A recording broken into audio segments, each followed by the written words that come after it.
How to top up a PayPal account from a bank account. Hello everyone. In this video, I will show you how to top up a PayPal account from a bank account.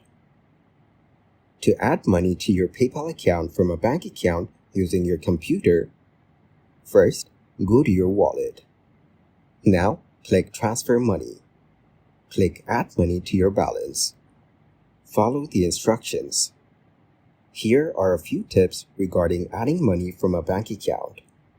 The name on your bank account must be the same as the name on your PayPal account. If the names do not match, the transfer will not process correctly. It's only possible to add money via the PayPal website. This feature isn't currently available on the PayPal app.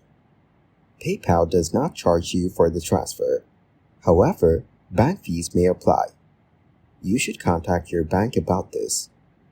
Your bank balance must be sufficient for the transfer to be successful. Thank you guys for watching this video. Hope you got some value.